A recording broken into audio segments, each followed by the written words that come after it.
कितना साल से आपका सर्विस एक्सपीरियंस है इधर काम करने? काम हम जियो कंपनी में पिकअप चलाते हैं। हाँ। टावर वावर का सामान लेके जाते हैं। अंचत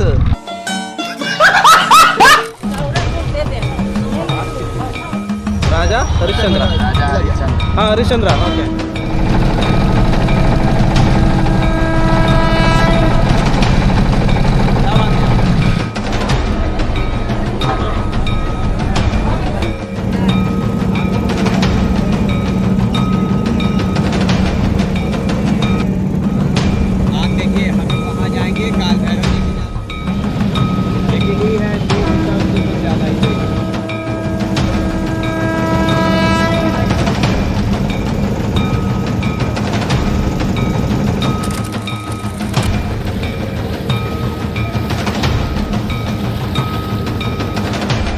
ನಮಸ್ಕಾರ ಮೈ ಲವ್ಲಿ ಫ್ರೆಂಡ್ಸ್, ಹೊಸ ವಿಡಿಯೋಗೆ ಸ್ವಾಗತ ಸುಸ್ವಾಗತ.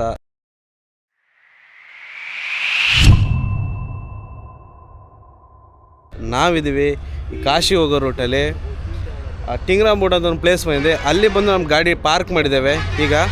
ಈಗ ನಾವು ಫಸ್ಟು ಪ್ರಯಾಗ್ರಾಜ್ಗೆ ಒಂದು ಪ್ಲ್ಯಾನ್ ಮಾಡಿದ್ದು. ಈಗ ಪ್ಲ್ಯಾನ್ ಚೇಂಜ್ ಆಗಿದೆ. ಈಗ ಫಸ್ಟು ವಾರಣಾಸಿ ಕಾಶಿ ವಿಶ್ವನಾಥ ಕ್ಷೇತ್ರ ದೇವಸ್ಥಾನಕ್ಕೆ ಹೋಗ್ಬಿಟ್ಟು ಅಲ್ಲಿ ಏನೇನು ಆ್ಯಕ್ಟಿವಿಟಿ ಇದೆ ಅದೆಲ್ಲ ಮಾಡಿ ಅಲ್ಲಿ ಗಂಗಾ ಆರತಿ ಎಲ್ಲ ನೋಡಿಕೊಂಡು ಈವ್ನಿಂಗು ನಾವು ಅಯೋಧ್ಯೆ ಹೋಗೋ ಪ್ಲ್ಯಾನಿಂಗ್ ಇದೆ. ಪ್ಲ್ಯಾನ್ ಹೇಗಾಗುತ್ತೆ ಚೇಂಜ್ ಆಗುತ್ತೆ ಗೊತ್ತಿಲ್ಲ. ಅದಕ್ಕಿಂತ ಮೊದಲು ನಾವಿಲ್ಲಿದ್ದೀವಿ ಟಿಂಗ್ರಾಮೂಡಲ್ಲಿ. ಬಸ್ ಅದು ಗಾಡಿಗಳು ಯಾವುದಲ್ಲಿ ಬಿಡ್ತಿಲ್ಲ. ಅದರಿಂದ ಇಲ್ಲಿ ಟಿಂಗ್ರಾಮೂಡ್ ಅಂತ ಒಂದು ಪ್ಲೇಸ್ ಇದೆ. ಈ ಪ್ಲೇಸಲ್ಲಿ ನಾವು ಪಾರ್ಕಿಂಗಲ್ಲಿ ನಿಲ್ಲಿಸಿದ್ವಿ ಗಾಡಿ. ನಮ್ಮ ಗಾಡಿಯೆಲ್ಲ ನೋಡಿ ಇಲ್ಲಿ ನಿಂತ್ಕೊಂಡಿದೆ.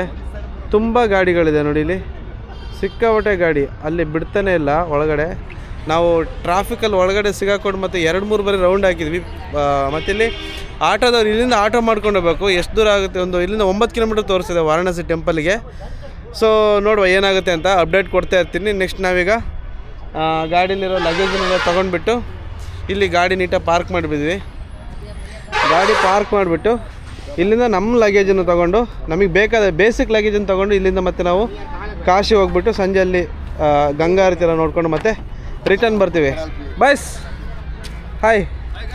ನಾವು ಇಲ್ಲಿಂದ ಬ್ಯಾಗ್ ತಗೊಂಡು ಹೋಗ್ತೀವಿ, ಪಾರ್ಕಿಂಗ್ ಎಲ್ಲ ಕೊಡೋದಿಲ್ಲ ನಮಗೆ. ಅದೊಂದು ಅಣ್ಣ ಸಿಕ್ಕಿದ್ದಾರೆ ನೋಡುವ ಹೇಗಾಗುತ್ತೆ ಅಂತ. ಗೈಸ್ ಎಲ್ಲ ಲಗೇಜ್ ಎಲ್ಲ ಅನ್ಲೋಡ್ ಮಾಡ್ತಿದ್ದಾರೆ. ಬೇಕಾದ ಮಾತ್ರ ತಗೊಳ್ಳುವ. ಬೇಸಿಕ್ ಲಗೇಜ್ ತೊಗೊಂಡ್ಬಿಟ್ಟು ಇಲ್ಲಿಂದ ನಾವು ವಾರಣಾಸಿಗೆ ಹೋಗುವ. ಅಪ್ಡೇಟ್ ಮಾಡ್ತೀನಿ ಮುಂದೆ. ಬಾಯ್. ದೀಪು ಇದೇ ಆಟೋನಾ? ಹಾಂ ಇದೇ ಆಟೋನಾ? ಎಷ್ಟು ಇದೇ ಆಟೋದಲ್ಲಿ ಹೋಗೋದು ಎಲ್ಲರೂ? 4 ಜನನಾ? 4 ಜನ ಹೋಯ ನಮ್ಮ 4 ಜನ ಹೋಯ ಅಗಲ್ ಪಕ್ಕ ಬರ್ತದೆ.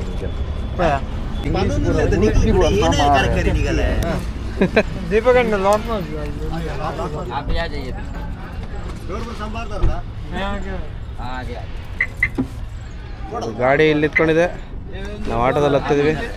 ಮಿತ್ತಿರಲ್ಲ ಇನ್ನೊಂದು ಡಿಕ್ಕಿ ಇದೆ.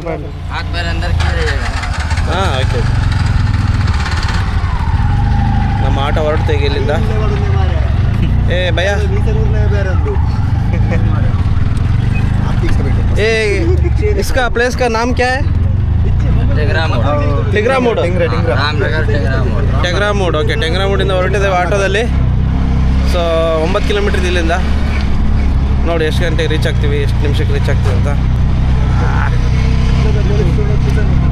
किलोमीटर के अंदर 84 घाट है। हाँ सब घूम लीजिएगा।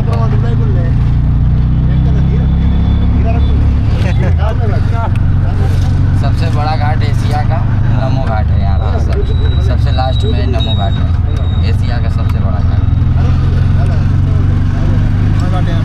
84 आपका नाम क्या है? अनीश. ವಾರಣಾಸಿಯಲ್ಲಿ ತುಂಬ ದೊಡ್ಡ ಘಾಟ್ಗಳು ಅಂತ ಹೇಳಿದ್ರೆ 80 ಘಾಟು, ನಮೋ ಘಾಟು. ಅದರಲ್ಲಿ ನಮೋ ಘಾಟು ತುಂಬ ದೊಡ್ಡ ಘಾಟು. रात भर कितने साल से आपका सर्विस एक्सपीरियंस है इधर काम करने? काम हम जियो कंपनी में पिकअप चलाते हैं। हाँ। टावर वावर का सामान लेके जाते हैं। अंचत अभी 6 महीना से इसको करते हैं तो पार्ट टाइम इसको। हाँ महीने का छुट्टी दिया। सुविधा नहीं है जियो का? जियो का इधर जियो का नेटवर्क का यह वेयर हाउस है जियो का। जियो का हाउस है?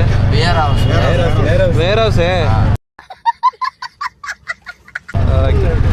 यहाँ पे पीछे जियो हाँ हाँ हाँ फुल स्पीड जियो फुल टाइम पार्ट टाइम इसको करते हैं, लेकिन अभी उससे छुट्टी नहीं है। ಟ್ರಾಫಿಕ್ ನೋಡ್ರಪ್ಪ, ಸಿಕ್ಕಾಪಟ್ಟೆ ಟ್ರಾಫಿಕ್ ಇದೆ ಇಲ್ಲಿ.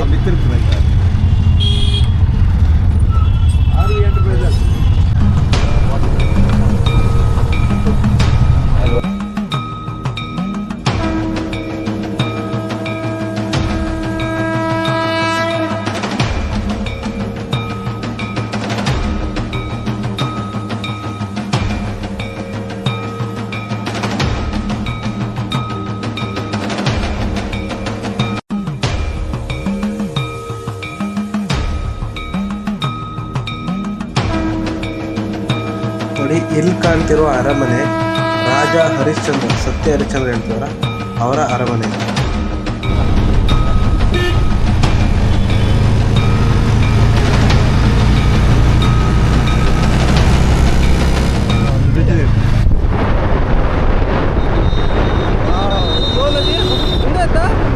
ಸ್ನಾನಘಟ್ಟ ಗಂಗಾ ನದಿ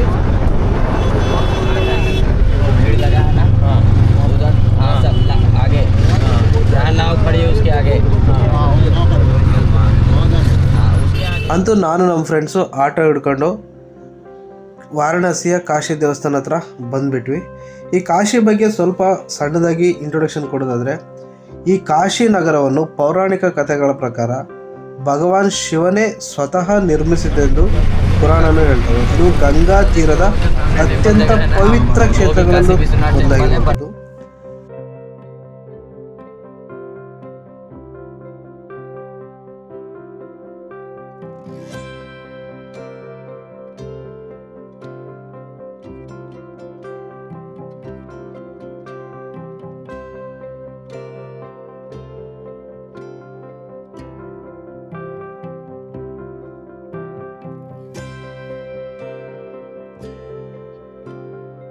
ಸ್ಕಂದ ಪುರಾಣದಲ್ಲಿ ಉಲ್ಲೇಖವಾದಂತೆ ಕಾಶಿ ಶಿವನ ಪ್ರಿಯ ನಗರ ಮತ್ತು ಮೋಕ್ಷದ್ವಾರ.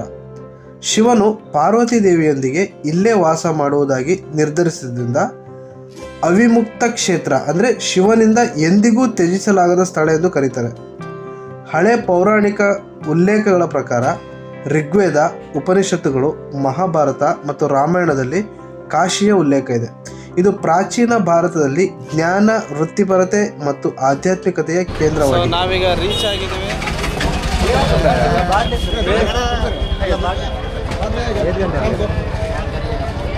फोन नंबर दे दीजिए, फोन नंबर.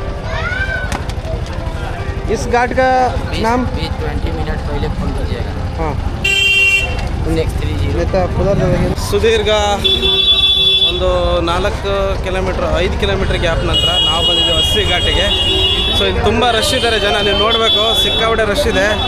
ನಾನು ಮಾತಾಡೋ ವಾಯ್ಸ್ ಕೇಳ್ತಾ ಇದ್ದ ಗೊತ್ತಿಲ್ಲ, ಬಟ್ ಸಿಕ್ಕಾಪಟ್ಟೆ ರಶ್ ಇದೆ. ಜಸ್ಟ್ ನೋಡಿ, ಈ ಪ್ಲೇಸ್ ಹೆಸರು ಅಸ್ಸಿ ಘಾಟ್ ಅಂತ. ಅಸ್ಸಿ ಘಾಟಿಗೆ ಜಸ್ಟ್ ರೀಚ್ ಆಗಿದ್ವಿ. ಒಂದು ನಿಯರ್ಲಿ 5 ಕಿಲೋಮೀಟ್ರ್ ಆಗಿದೆಯಲ್ಲ, 5 ಕಿಲೋಮೀಟ್ರ್ 5 ಕಿಲೋಮೀಟ್ರಷ್ಟು ಜರ್ನಿ ಮಾಡಿದ್ದೇವೆ. ಸೊ ನೋಡುವ, ಮುಂದೆ ಹೋಗ್ತಾ ಇದ್ದೀವಿ ಏನಾಗ್ತೈತೆ.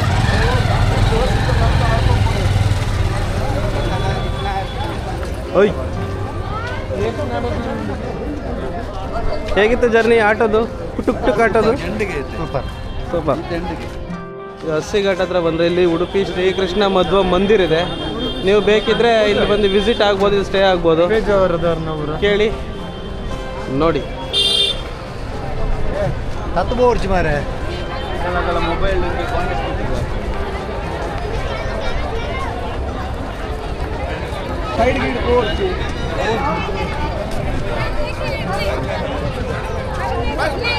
ವಾರಣಾಸಿ ಅಸ್ಸಿ ಘಾಟಿಗೆ ಬಂದಿದ್ದೇವೆ ಈಗ. ಇಲ್ಲಿ ನೋಡಿದ್ರೆ ಲೆಫ್ಟಿಗೆ ನಮ್ಮ ಆಂಜನೇಯ ಸ್ವಾಮಿ ದೇವಸ್ಥಾನ ಇದೆ. ಮತ್ತು ಮುಂದೆ ಗಂಗಾ ನದಿ. ಕಾಶಿ ದೇವಸ್ಥಾನ ಇರೋದು ವಾರಣಾಸಿಯಲ್ಲಿ. ಇದು ಉತ್ತರ ಪ್ರದೇಶ ರಾಜ್ಯದ ಗಂಗಾ ನದಿ ತೀರದಲ್ಲಿರೋದು. ಹಿಂದೂ ಧರ್ಮದಲ್ಲಿ ಅತ್ಯಂತ ಮಹತ್ವದ ತೀರ್ಥಕ್ಷೇತ್ರ ಕೂಡ ಒಂದು. ಕಾಶಿಯನ್ನು ಮೋಕ್ಷ ನಗರಿ ಎಂದು ಕರೀತಾರೆ, ಏಕೆಂದರೆ ಇಲ್ಲಿಯ ವಾಸ ಅಥವಾ ಮರಣ ಮುಕ್ತಿಗೆ ದಾರಿ ತರುತ್ತದೆ ಎಂಬ ನಂಬಿಕೆ ಇದೆ. ಶಿವನ ಪ್ರಸಿದ್ಧ ಕಾಶಿ ವಿಶ್ವನಾಥ ದೇವಾಲಯ ಇಲ್ಲಿನ ಪ್ರಮುಖ ದೇವಾಲಯ. ಪುರಾತನ ಘಾಟ್ಗಳು, ಗಂಗಾ ಆರತಿ ಮತ್ತು ವೈದಿಕ ಸಂಸ್ಕೃತಿಯ ಪರಂಪರೆ ಕಾಶಿಯನ್ನು ಅಪ್ರತಿಮ ಪವಿತ್ರ ಕ್ಷೇತ್ರವಾಗಿಸಿದೆ. ಸೀರಿಯಸ್ಲಿ ಹೇಳ್ತೀನಿ, ಕಾಶಿಗೆ ಬಂದರೆ ಇಲ್ಲಿ ಒಂದು ವೈಬ್ ಇದೆಯಲ್ಲ, ಸಿಕ್ಕಾಪಟ್ಟೆ ಪಾಸಿಟಿವ್ ವೈಬ್ ಇದೆ. ಸೊ ಅದನ್ನು ಮಾತಲ್ಲಿ ವರ್ಣಿಸ್ಲಿಕ್ಕಾಗಲ್ಲ, ಅಷ್ಟೊಂದು ವೈಬ್ ಇದೆ ಇಲ್ಲಿ. ಸೊ ನೀವು ಬನ್ನಿ ಕಾಶಿಗೆ, ತುಂಬ ಚೆನ್ನಾಗಿರುತ್ತೆ.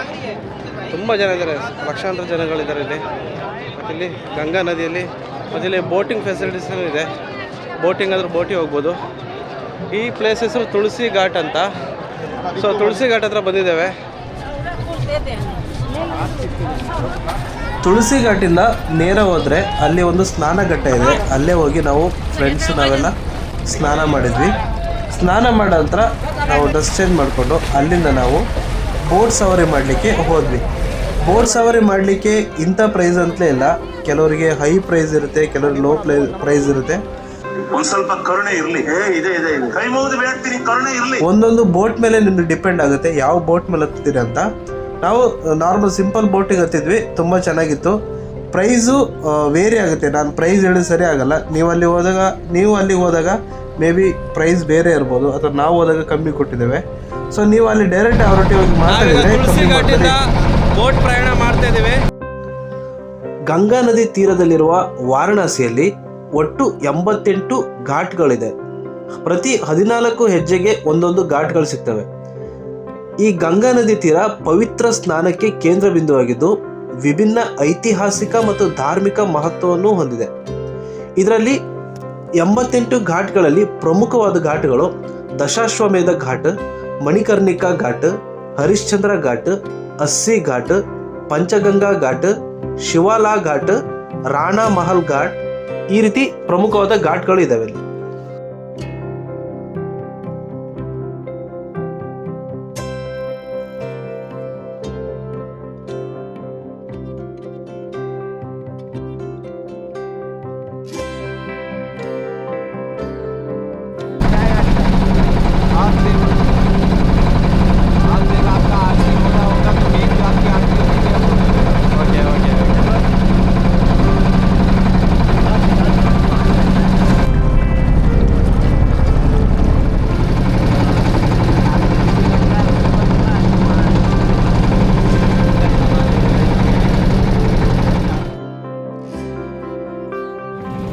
मणिकर्णिका घाट.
ಈ ಎದುರು ಕಾಣ್ತಿರೋ ಬ್ರಿಡ್ಜಲ್ಲಿ ವ್ಯತ್ಯಾಸ ಇದೆ ನೋಡಿ. ಒಂದು ಮೇಲೆ ನಾರ್ಮಲ್ ಟ್ರಾನ್ಸ್ಪೋರ್ಟ್ಗಳು ಓಡಾಡ್ತಾ ಇದೆ, ಅದ್ರ ಕೆಳಗಡೆ ಟ್ರೈನ್ ಹೋಗ್ತಾ ಇರೋದು. ತುಂಬ ಚೆನ್ನಾಗಿ ಮಾಡಿದ್ದಾರೆ ಈ ಬ್ರಿಡ್ಜು.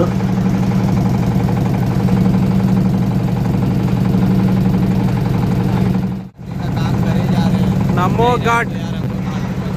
ನಾವು ಬೋಟಲ್ಲಿ ಬಂದುಬಿಟ್ಟು ಇಲ್ಲಿಂದ ರಿಟರ್ನ್ ಹೋಗ್ತೀವಿ. ಅಂದರೆ ಇಲ್ಲಿ ಕಾಣ್ತಿರೋ ಘಾಟ್ ಇದೆಯಲ್ವಾ, ನಮೋ ಘಾಟ್ ಅಂತ. ಈ ನಮೋ ಘಾಟ್ ಹತ್ರ ಬಂದುಬಿಟ್ಟು ಎಲ್ಲ ಯೂ ಟರ್ನ್ ತೊಗೊಂಡು ಮತ್ತೆ ರಿಟರ್ನ್ ನಮ್ಮನ್ನು ಕಾಲಭೈರೇಶ್ವರ ಟೆಂಪಲ್ ಹತ್ರ ನಮ್ಮನ್ನು ಆ ಘಾಟ್ ಹತ್ರ ನಿಲ್ಲಿಸ್ತಾರೆ. ನಮೋ ಘಾಟ್ ಏಷ್ಯಾದ ಅತಿ ದೊಡ್ಡ ಘಾಟ್, ಅಸ್ಸಿ ಘಾಟ್ ಮತ್ತು ನಮೋ ಘಾಟ್.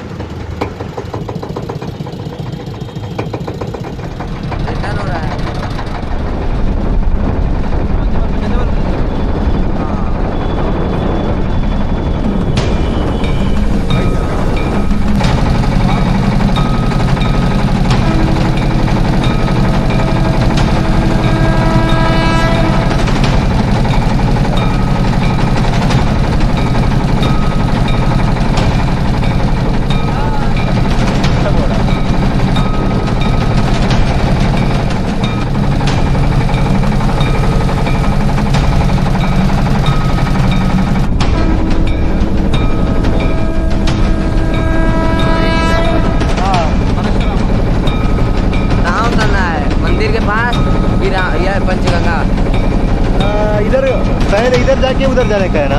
पहले इधर हाँ, बच्चे का कार आ गया। काल भैरव काल भैरव। इधर आने का वक्त ऐसे ही जाते हैं ना, काल भैरव आके बाद में मणिकर्णिका के जाके बाद में काशी जाते हैं।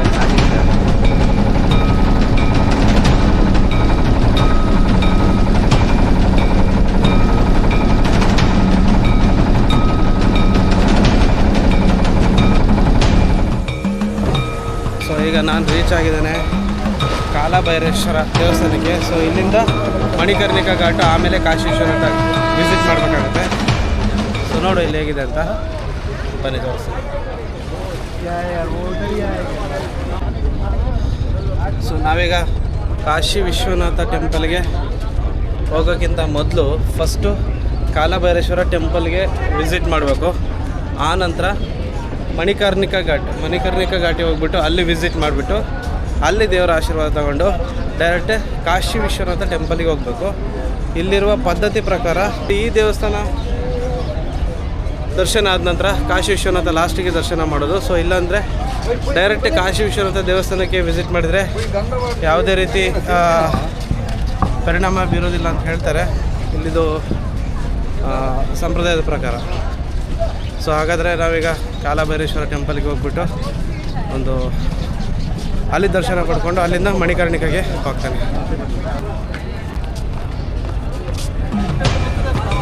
ಹಾಂ ಹಾಂ, ಅರ್ಧ ನಿಂತು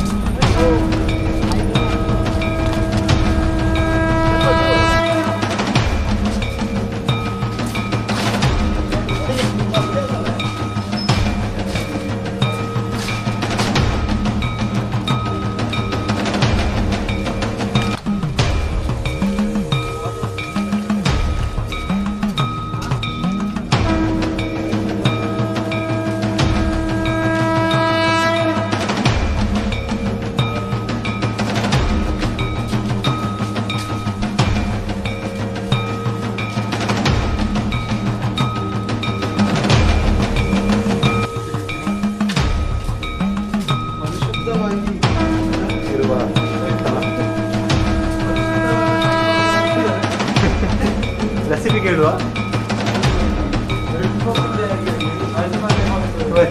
ರೆಸಿಪಿ ಕೇಳುವ ಆಯ್ತಾ?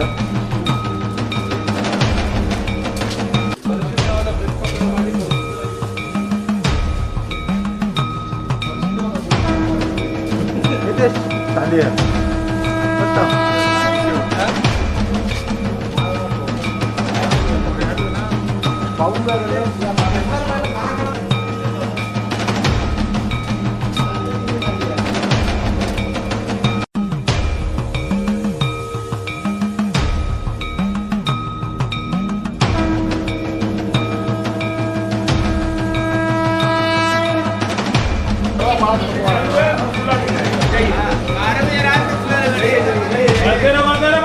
ನಾವೀಗ ಕಾಲಭೈರೇಶ್ವರ ಟೆಂಪಲಿಗೆ ಹೋಗಿ ಬಂದ್ವಿ. ಈಗ ಹೋಗ್ತಿದ್ವಿ ಮಣಿಕರ್ಣಿಕಾ ವಿಸಿಟ್ ಮಾಡಿಬಿಟ್ಟು ಅಲ್ಲಿಂದ ಕಾಶಿ ವಿಶ್ವನಾಥ ದೇವಸ್ಥಾನಕ್ಕೆ ಹೋಗ್ಬಿಟ್ಟು ದೇವರ ದರ್ಶನ ತಗೊಳ್ತೀವಿ.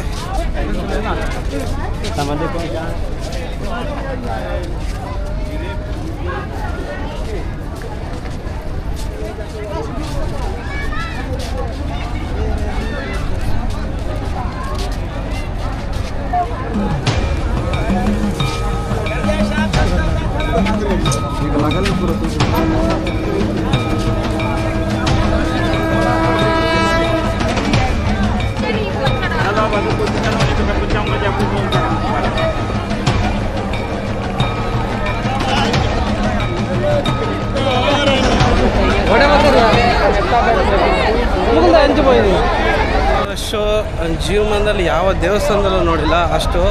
ಆ್ಯಕ್ಚುಲಿ ಇಷ್ಟು ರಶ್ ಆಗ್ತಿರ್ಲಿಲ್ವಂತೆ ಇವತ್ತು. ಹುಣ್ಣಿಮೆ ಕಾರಣ ಒಂದು, ಇನ್ನೊಂದು ಪ್ರಯಾಗ್ರಾಜಿಗೆ ಹೋಗೋರೆಲ್ಲ ಪ್ರಯಾಗ್ರಾಜಿಗೆ ಹೋಗಿ ಅಲ್ಲಿ ವಿಸಿಟ್ ಮಾಡಿದವರೆಲ್ಲ ಇಲ್ಲಿಗೆ ಬರ್ತಿದ್ದಾರೆ ಕಾಶಿಗೆ. ಮತ್ತು ಕೆಲವರು ಏನು ಅಂತಂದರೆ ಈ ಪ್ರಯಾಗ್ರಾಜಕ್ಕೆ ಹೋದರೆ ಇವತ್ತು ಹುಣ್ಣಿಮೆ ಜಾಸ್ತಿ ಜನ ಇರ್ತಾರೆ ಅಂತ ಫಸ್ಟು ಕಾಶಿಗೆ ಬರುವ ಅಂತ ಪ್ಲ್ಯಾನ್ ಮಾಡ್ಕೊಂಡು ಬಂದಿರ್ತಾರೆ. ನಾವೀಗ ಯಾವ ರೀತಿ ಪ್ಲ್ಯಾನ್ ಮಾಡ್ಕೊಂಡು ಬಂದೀವಿ ಅದೇ ರೀತಿ ಅವರು ಮಾಡ್ಕೊಂಡು ಬಂದಿರ್ತಾರೆ. ಸಿಕ್ಕಾಪಟ್ಟೆ ರಶ್ ಇದೆ. ಇದು ನೋಡಿದರೆ ಗೊತ್ತಾಗ್ತದೆ ಎಷ್ಟು ಲಕ್ಷ ಜನ ಇದ್ದಾರೆ ಅಂತ. ಲೋಕಲ್ ಅವರು ಹೇಳಿದರು ಸಿಕ್ಕಾಪಟ್ಟೆ ರಶ್ ಇವತ್ತು ಆಗಿರೋದು ಅಂತ.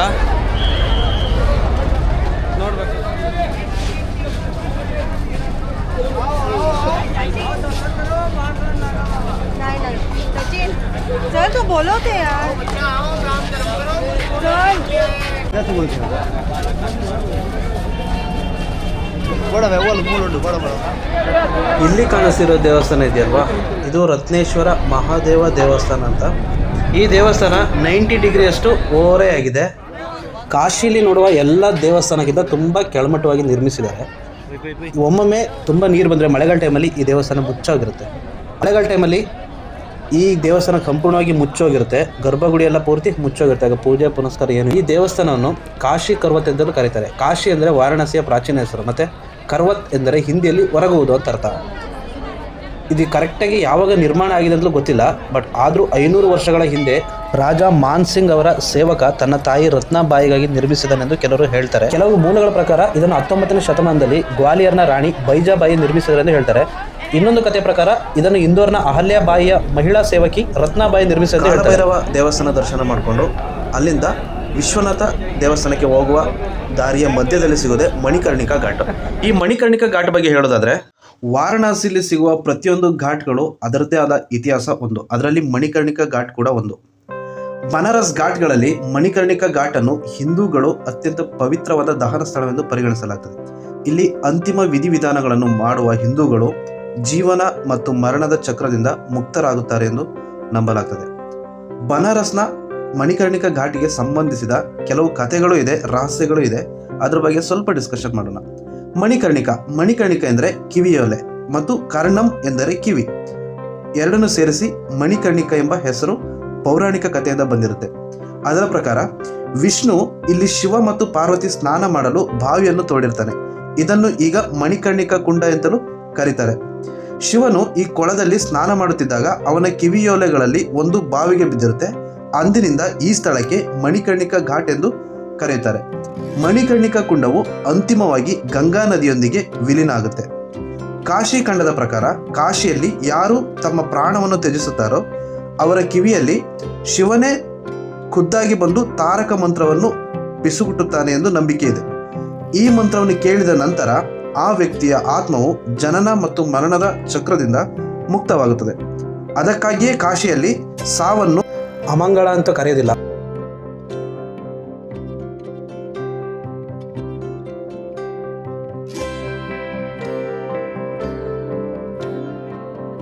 ಒಬ್ಬ ವ್ಯಕ್ತಿಯು ತನ್ನ ಜೀವನದಲ್ಲಿ ಎಷ್ಟೇ ದುಷ್ಟ ಅಥವಾ ಪಾಪಿಯಾಗಿದ್ದರೂ ಅವನು ಇಲ್ಲಿ ಸತ್ತರೆ ಅವನು ಮೋಕ್ಷವನ್ನು ಪಡೆಯುವುದು ಖಚಿತ.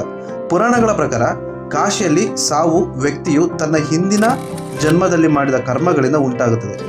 ಶಿವನು ಆತ್ಮದ ಕಿವಿಯಲ್ಲಿ ಬಂದು ರಾಮ್ ರಾಮ್ ರಾಮ್ ಎಂದು 3 ಬಾರಿ ಹೇಳ್ತಾರೆ. ರಾಮನ ಹೆಸರು ತುಂಬ ಶಕ್ತಿಯುತವಾಗಿರೋದ್ರಿಂದ ಅದು ಅಸ್ತಿತ್ವ ಸಾಗರವನ್ನು ದಾಟಲು ಯಾರಿಗಾದರೂ ಸಹಾಯ ಮಾಡುತ್ತದೆ ಎಂದು ನಂಬಲಾಗುತ್ತದೆ. ಕಾಶಿಯ ಮಣಿಕರ್ಣಿಕಾ ಘಾಟ್ನಲ್ಲಿ ದಿನದ 24 ಗಂಟೆಯೂ ಚಿತೆಗಳು ಉರಿಯುತ್ತವೆ ಮತ್ತು ಅವು ಎಂದಿಗೂ ಆರುವುದಿಲ್ಲ. ಅದಕ್ಕಾಗಿಯೇ ಕಾಶಿಯ ಈ ಘಾಟನ್ನು ಮಹಾಶಂಶಾನ ಎಂದು ಕರೆಯಲಾಗ್ತದೆ. ಈ ಮಣಿಕರ್ಣಿಕಾ ಘಾಟಲ್ಲಿ 24 ಗಂಟೆ ಚಿತೆಗಳು ಉರಿಯುತ್ತಿರೋದಕ್ಕೆ ಒಂದು ಕಾರಣ ಇದೆ. ಆದಿಶಕ್ತಿ ದೇವಿ ತನ್ನ ತಂದೆಯ ಅವಮಾನದಿಂದ ಸತೀದೇವಿಯ ರೂಪದಲ್ಲಿ ಅವತರಿಸಿದಾಗ ಶಿವನು ಆಕೆಯ ಸುಡುತ್ತಿರುವ ದೇಹವನ್ನು ಹಿಮಾಲಯಕ್ಕೆ ಕೊಂಡೊಯ್ದನೆಂದು ನಂಬಲಾಗುತ್ತೆ.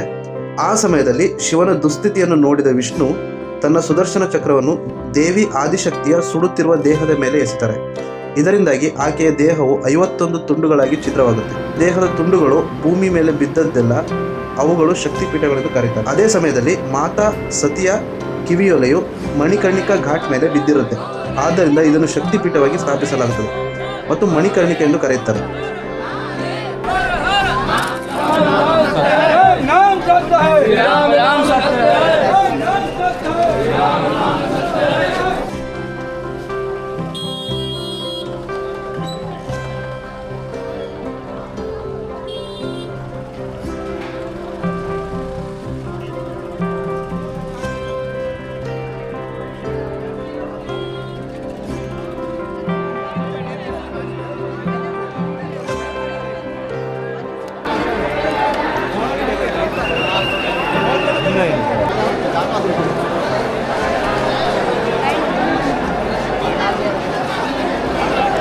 ಕರೆಯಲ್ಪಡುತ್ತೆ.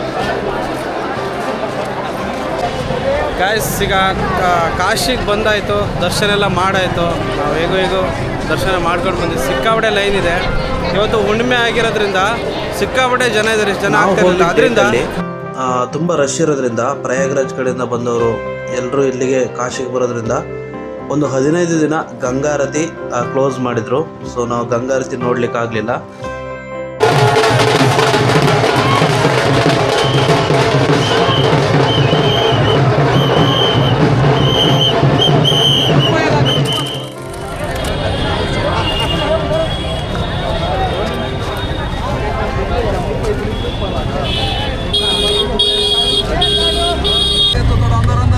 ಕಾಶಿ ವಿಶ್ವನಾಥ ಟೆಂಪಲ್ ದರ್ಶನ ಮಾಡಿಬಿಟ್ಟು ಈಗ ಅಲ್ಲ ಹೋಗ್ತಿದ್ದೀವಲ್ಲ ಆಟೋದಲ್ಲಿ.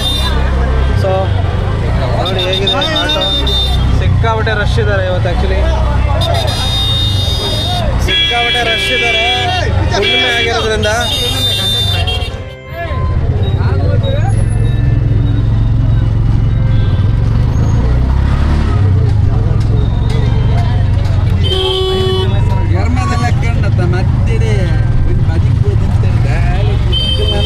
ಸಾಧಾರಣ 5 ವರ್ಷ ಬೋರ್ಡ್ ಕರೆಕ್ಟ್ ಅಪ್ಡೇಟ್ ಆಗ್ಬಿಟ್ಟು